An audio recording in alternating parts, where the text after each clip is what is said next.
राम जी के मंदिर में जाएंगे तो राम जी का श्रृंगार केवल पंडित जी करेंगे,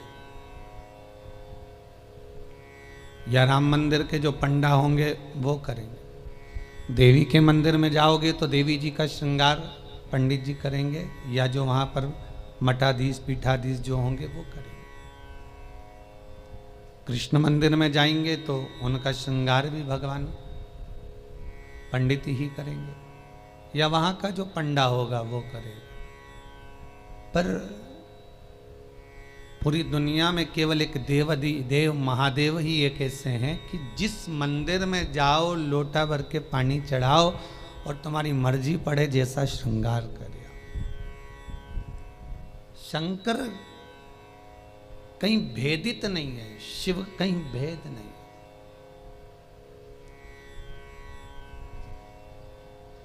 और बड़ी एकाग्रता, बड़ा चिंतन, बड़ा मनन शिव का हो।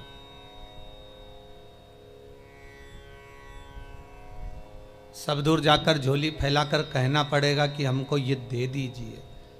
शंकर के पास जाकर झोली फैलाकर कहना नहीं पड़ेगा कि हमको दे दीजिए। केवल अगर आप शंकर के चरणारविंद तक पहुँचे हो या शिव महापुराण तक कभी भूल से भी आप पहुँच गए हो तो ये आप आने वाले नहीं हो, आपकी सामर्थ्यता नहीं है कि आप शंकर के करीब पहुँच जाएं, शिव महापुराण तक पहुँच जाएं। ये तो स्वयं शंकर को कोई करुणा करना होगी, शंकर को कोई दया करना होगी, कुछ कृपा करना होगा। इसलिए बाबा ने आपको बुला लिया, बाबा ने आपको दर्शन दे दिया। वो शिव पर से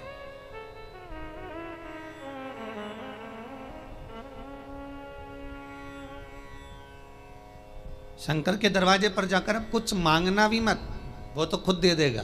बस जाकर बोल देना कि बाबा ऐसी बात है।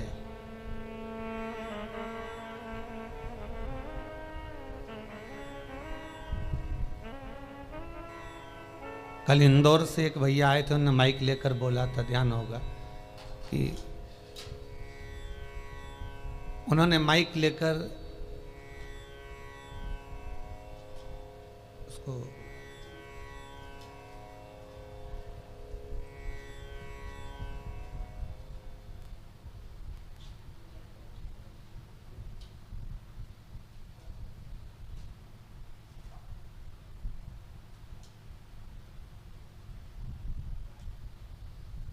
माइक लेकर बोला था कि भाई बाबा छोटा सा बालक है, आईसीयू में पड़ा हुआ था, पर भगवान शिव की करुणा ऐसी हुई, उसने कोई उपाय ऐसा कर लिया कि बालक आईसीयू से भी हट गया और यहाँ वो लेकर भी आ गए। आपकी उपासना, आपका भजन, आपका कीर्तन, आपका नाम जाप, आपका स्मरण कभी खाली नहीं जाता, कभी नहीं। वो भक्ति के एक पन्ने पर लिखा हुआ है।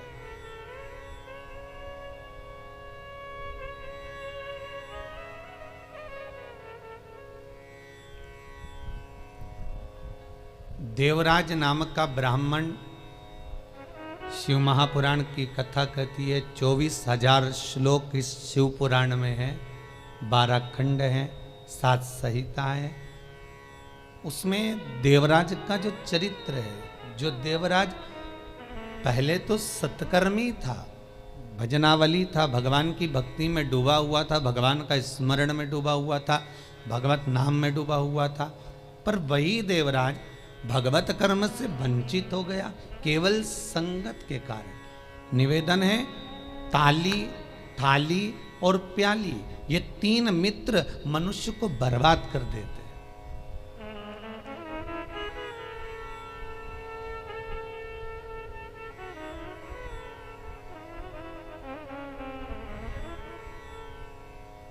एक प्रशंसा करने वालों से दूर रहना, बहुत जल्दी बर्बाद करेंगे ये महाराज।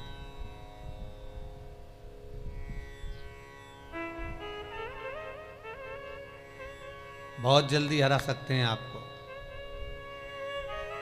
फिर थाली मित्र होटल में खिलाने वालों से सावधान रहना, पहले अपना पैसा खर्च करके तुम्हें खिलाएंगे, फिर पूरा चूना तुमको लगा जाएंगे।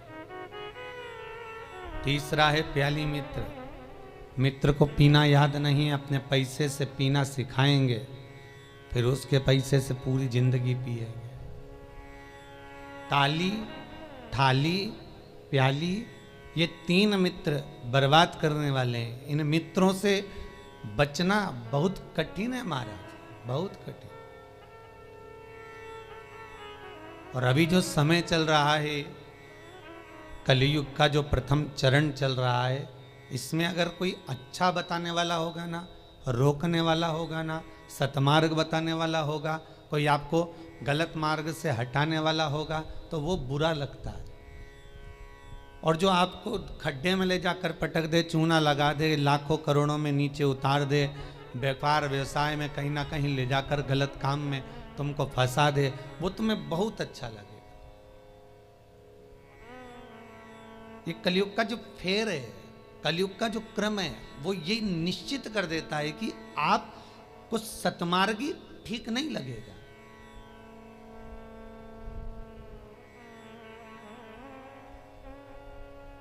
इस व्यासपीठ से कितने उपाय बताए जाते हैं, हर चीज का उपाय है और लोग कर भी रहे हैं और फायदा भी है, पर उस उपाय को कई लोग ऐसे हैं कि करते ही नहीं है।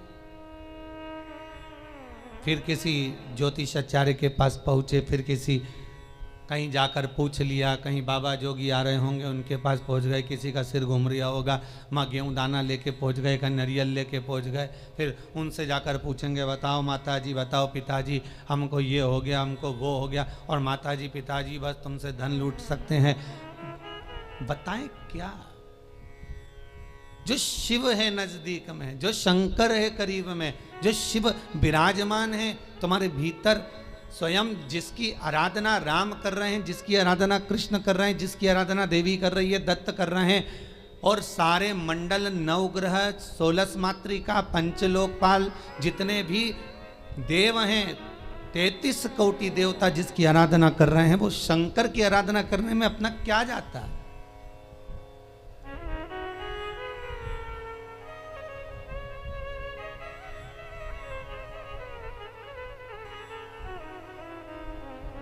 स्वयं भगवान कृष्ण को जब पूतना दूध पिलाने के लिए आई और विष पिलाने के लिए पूतना आ गई, तब भगवान कृष्ण दूध तो पी लिया, पर जब विष पीने का समय आया तो भगवान कृष्ण उसी समय पर शंकर भगवान को याद करते हैं। भोलेनाथ जी आओ। शंकर भगवान ने पूछा क्यों कृष्ण? कन्हैया जी कहते हैं दूध तो मैं पी सकता हूं, पर विष पीना मेरी सामर्थ्यता नहीं है, इसलिए आप मेरे गले में आकर बैठ जाओ। भगवान शंकर भगवान कृष्ण के गले में आकर बैठ गए और सारा विष पूतना का पी गए। स्तनों का जो विष था जब शंकर भगवान पिए तो शंकर भगवान को भी चक्कर आ गए। चक्कर आकर नीचे की ओर भगवान गिरे। तब भगवान कृष्ण को लगा करूं क्या? भगवान ने एड़ी का प्रहार करा और मानसी गंगा को प्रकट करा। गंगा का जल शंकर भगवान पर चढ़ाया, तब जाकर भगवान शिव के चक्कर मिटे। इसलिए आज भी उस मंदिर का नाम चकलेश्वर महादेव है।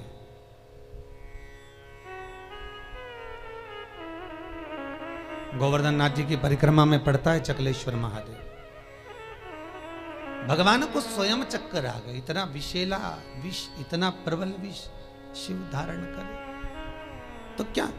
कृष्ण, राम, दत्त जितने भी हैं सब भगवान शंकर से ही ले सकते हैं, शिव से।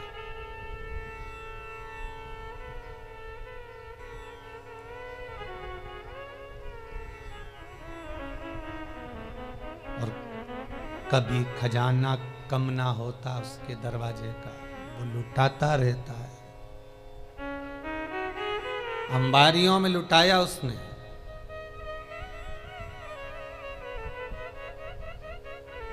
जब विदर्भ राज भीष्मक की कन्या रुक्मणी ने भगवान कृष्ण को वर्ण किया, तब भगवान कृष्ण स्वयं ब्राह्मण से कहते हैं कि रुक्मणी जी से जाकर कह दो कि तू जगदम्बा के मंदिर पर पहुंच जा, मैं तुझे लेने के लिए पहुंच जाऊंगा।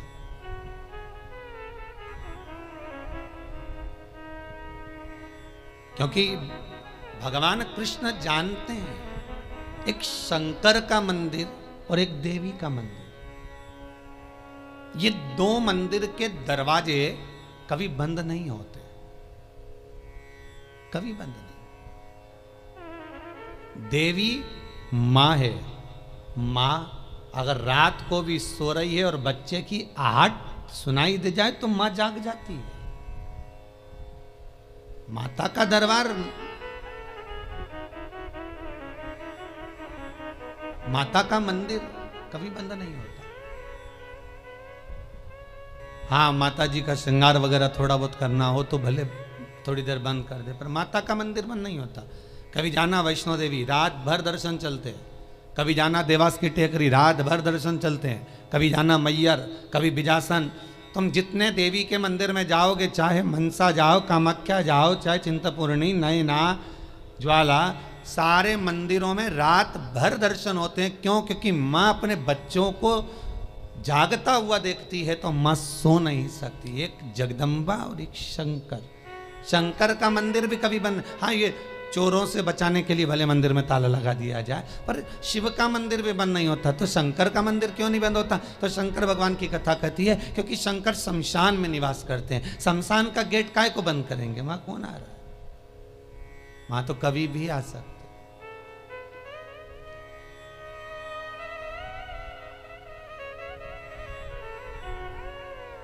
शिव भस्मीधारी, शिव त्रिपुंडधारी, त्रिकालदर्शी, उसका भी दरवाजा बंद नहीं होता।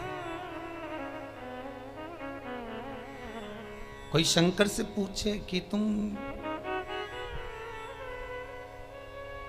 कितनी बजे सोते हो? भगवान शंकर से कोई पूछ ले या माता रानी जगदम्बा भवानी से कोई पूछ ले तुम सोते कब हो?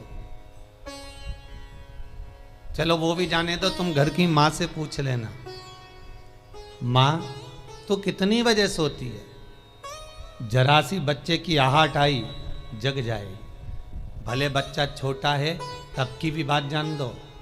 बच्चा अगर बड़ा भी हो गया ना, कॉलेज भी पढ़ रहा है, खूब अच्छी नौकरी वोकरी भी करने की तैयारी कर रहा हो या नौकरी कर भी रहा हो ना, तो भी माता का हृदय माता का होता है।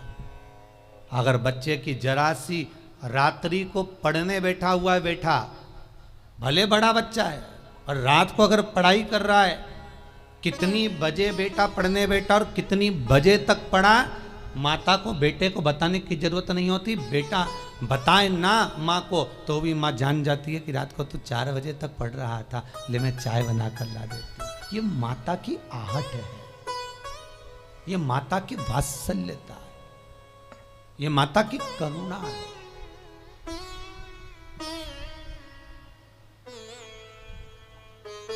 और बेटे का यदि मुख उतरा हुआ हो तो माँ जान जाती है कि आज कोई बात है, पूछेगी क्या हुआ, कुछ नहीं, कुछ तो है। अगर बच्चा उस दिन नहीं बताएगा तो 2 दिन बाद मालूम पड़ जाएगा, पर माता को मालूम पड़ेगा। मेरी माँ जगतजननी जगदम्बा दुर्गा भवानी से कोई पूछे कि तुम सोती कब हो, कोई शंकर त्रिकालदर्शी कैलाशी अविनाशी से पूछे तुम सोते कब हो, तुम विश्राम कब करते हो, तुम्हें निंद्रा कब आती है। भगवान ब्रह्मा को एक क्षण की निंद्रा आई और वेद हाथ से खसक गए। हयग्रीवा ने वेद ले लिए, तब भगवान तुरंत पधार कर वेद ला कर दिए।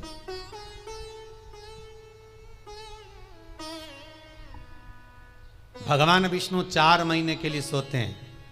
देव सोनी एकादशी पे सो गए, अब देव उठनी आएगी ना कार्तिक में, तब बढ़िया चकाचक उठेंगे। दत्त भगवान भी सोते हैं।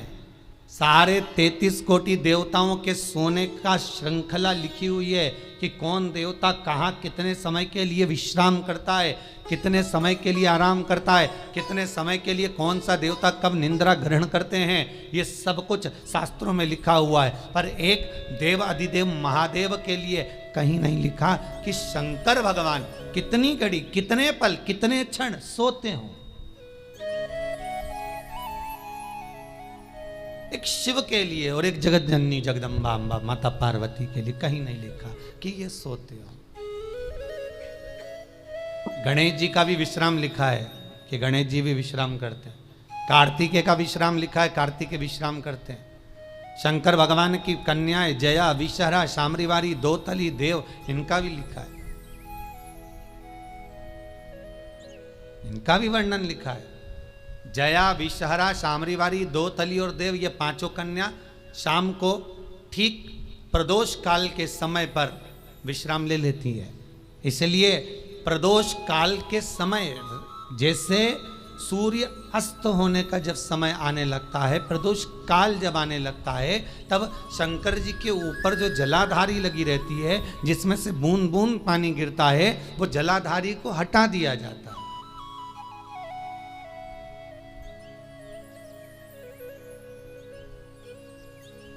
पर भारत की भूमि पर 4 मंदिर ऐसे हैं जहां पर जलाधारी नहीं हटती,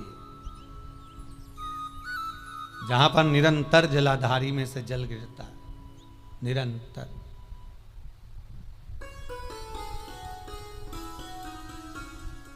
प्रदोष काल के समय जया, विषहरा, शामरीवारी, दोतली जो शंकर भगवान की कन्या है, ये भी विश्राम कर लेती है। अशोक सुंदरी, शिव की पुत्री, ये भी विश्राम कर लेती। पर अगर विश्राम नहीं करते तो शिव, किसी ने पूछा सारी दुनिया आराम करती है, आप विश्राम करते हो, क्या मतलब है ये? शंकर भगवान कहते हैं मेरे कंठ पर भरा है विष, दिन भर लेता हूं राम का नाम, दोनों को मिला दो तो हो गया विश्राम। शिव विश्राम भी कर रहे हैं तो वो वाला विश्राम नहीं कि कहीं पलंग पर, कहीं सैया पर, कहीं जाकर सो गए, आराम कर लिया, या तकिया लगाकर सो गए। भगवान राम का दर्शन करोगे तो सोते हुए दर्शन मिल जाएगा, कृष्ण का करोगे तो सो रहे हैं रुक्मणी जी चरण दबारी, श्री जी बाबा का करोगे तो ठाकुर जी सो रहे हैं, श्रीमद वल्लभाचार्य जी चादर उड़ा रहे हैं, सारे देवताओं का दर्शन करोगे आपको तो मिल जाएगा। पर शंकर का सोता हुआ फोटो कहीं मिल जाए आपको कि वो विश्राम कर रहे हैं और कोई उनके चरण दबा रहा हो या कोई उनका चरण डोला रहा हो, तो वो बहुत कठिन।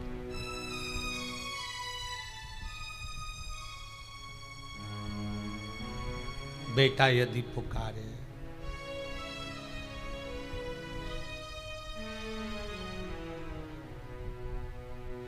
एक वो पहले एक भजन चलता था, वो बेटा जो पुकारे माँ को आना चाहिए,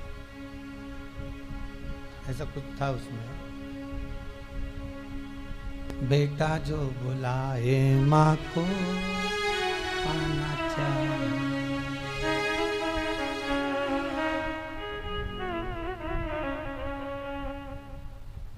माता के चरणों में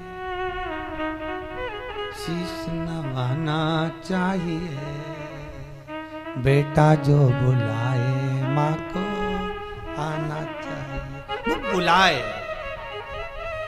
माँ भी जाग रही है अपनी संतान के लिए। अभी ये 7 दिन की जो पुरुषोत्तम शिव महापुराण की कथा है, ये जब विराम होगी उसके बाद में शिव शक्ति शिव पुराण प्रारंभ होगी। उसमें सारे माता के एक एक भाव, जगत जननी जगदम्बा ने अपनी बिछोड़ी चूड़ी केश फेंक कर भी किस किस का उद्धार कर दिया और किस किस को मार दिया, वो तक का वर्णन है मारा। नवरात्र में अपन सुनेंगे कथा।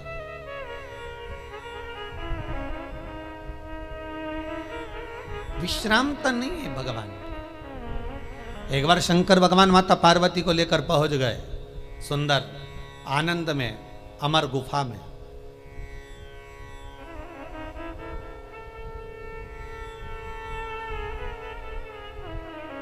जिस अमर गुफा में शंकर पार्वती जी को अमर कथा सुना है, केवल पार्वती को नहीं, केवल माता पार्वती को अमर कथा नहीं सुनाई है भगवान शंकर ने अमर गुफा में। भगवान के साथ में पार्वती के जितने अवतार हुए, कमला बनी, तारा बनी, धूमा बनी, बगला बनी, मातंगी बनी, मनसा बनी, नैना बनी, चिंतपूर्णी, ब्रह्मचारिणी, कुष्मांडा, कल्याणी, जितने भगवान के अवतार हुए। शंकर जी की शादी कितने बार हुई है? 51 बार। और ये पार्वती के साथ में 52वें नंबर की शादी है।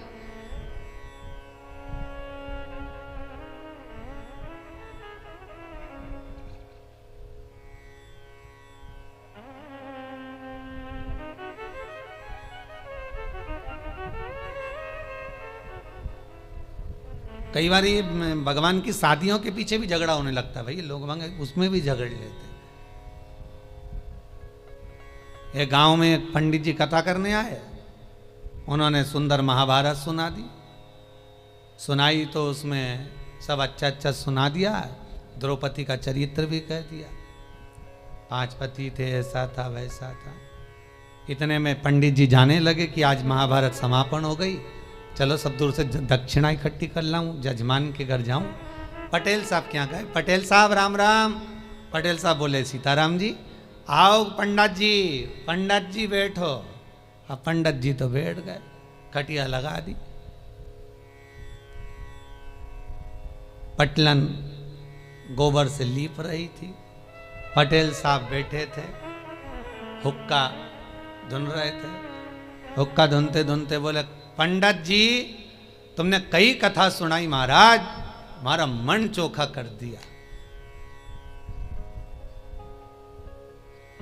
हमारा मन चोखा कर दिया, पर जय कथा तुम पहले सुना देते ना, तुम्हारी जिंदगी संवर जाती। तो पंडित जी ने हाथ जोड़ के कहा, पटेल साहब ऐसा क्या कथा में से ले लिया तुमने? अरे पंडित जी, जैसे वो युधिष्ठिर, अर्जुन, नकुल, सहदेव, भीम सब जुआ खेल रहे थे, ने हार गए, उनके पास हारने का कुछ नहीं था, तो उन्होंने अपनी पत्नी के लगा दिया। मैं भी एक बार हार रहा था, मेरे को क्या मालूम था, ने पटलन के लगा दिया था।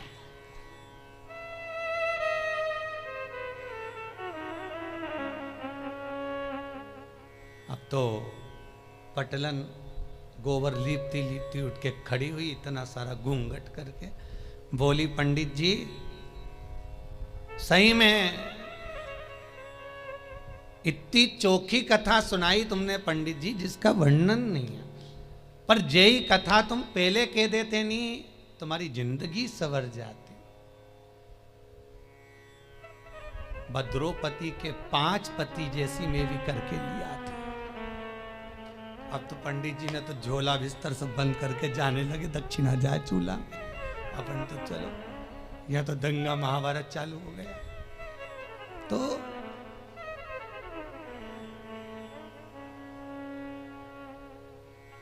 केवल पार्वती को अमर कथा नहीं सुनाई जा रही है, शिव महापुराण की कथा कह रही है, पार्वती अकेली कथा नहीं सुन रही है। पहले जितने भगवान शंकर के साथ में पार्वती के अवतार हुए हैं, जन्म हुए हैं, हर जन्म में पार्वती शिव के साथ अमर गुफा में कथा श्रवण करने के लिए गई। हर अवतार में, चाहे उमा हो, महेश हो, हर अवतार।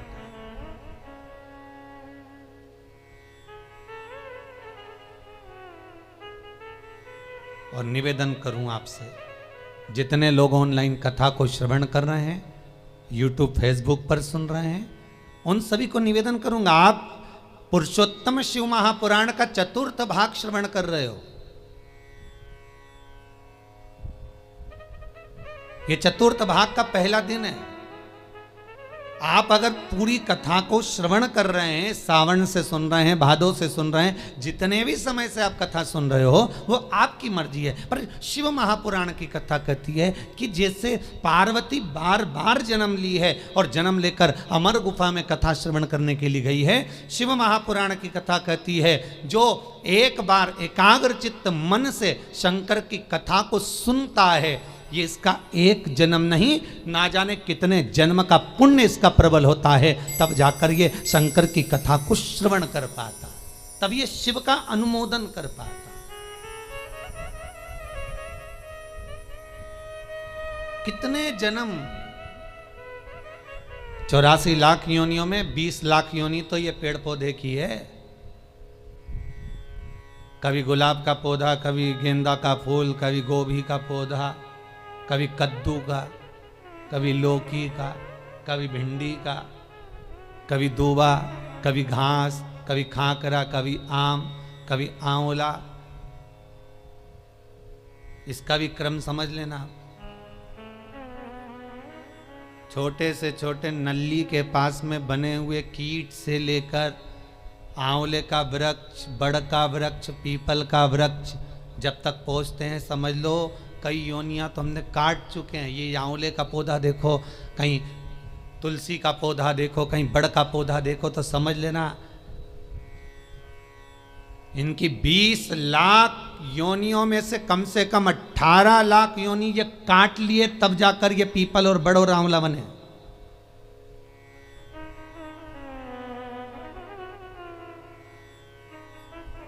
चौरासी लाख योनियों में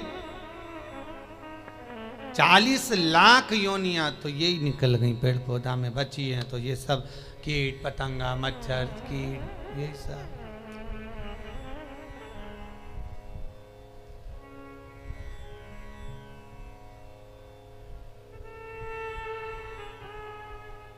अब एक ये कोरोना महामारी हो गई, ये 84 लाख योनि में नहीं है, ये कहीं अलग से ही आ गई। ये जो जीव जंतु है,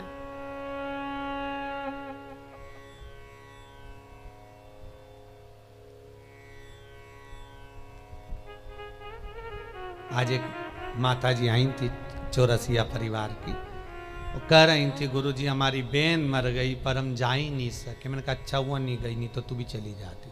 कहा जाए, अरे गुरुजी ऐसी बीमारी आई कि रिश्तेदार उन मर रहे पर जा नहीं सक रहे।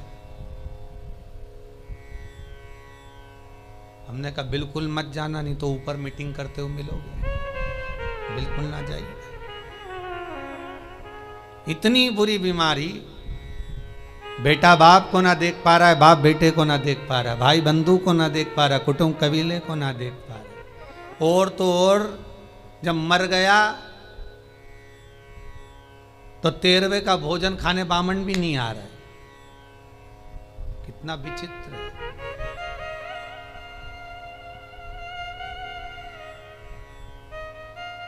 सोचा 12वें का भोजन करा दे, ब्राह्मणों को बुला ले, ब्राह्मणों ने पूछ ले भैया ये बताओ कैसे निपटा, तो के कोरोना में, तो के भैया रहने दे तू तो दादा छोड़।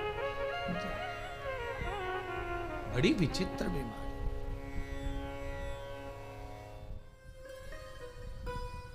और मान लो बहुत ज्यादा दुख है, बहुत ज्यादा तकलीफ है, बहुत कष्ट है, तो फिर विष्णु पुराण का एक उपाय जरूर कर देखना। महाराज विष्णु पुराण में स्पष्ट कहा है कि कार्तिक का प्रथम दिन किसी नदी में स्नान कर कर, तालाब में स्नान कर कर, नदी तालाब नहीं हो तो घर में ही स्नान कर कर, घर के दोनों दरवाजे पर, घर के बाहर दोनों दरवाजे पर घी का दिया लगा दें। उसमें एक कमल गट्टा, किराने की दुकान पे मिलता है काला कलर का कमल गट्टा, एक एक डाल दें नाम और गोत्र बोलकर। और शाम के समय पर एक दिया घर की देहली पर प्रतिदिन कार्तिक के महीने में लगा दें। महाराज विष्णु पुराण का उपाय। अगर ज्यादा तकलीफ है, बहुत कष्ट है, बहुत ज्यादा कष्ट के व्यापार चल ही नहीं रहा, कर्जे में लतालूम हो गए, यहां तक गति हो गई कि मरने तक की सोच लिया, तो वो कार्तिक के महीने में कर लिया। उसका प्रयोग अवश्य करें, सुख समृद्धि के, लक्ष्मी वैभव के।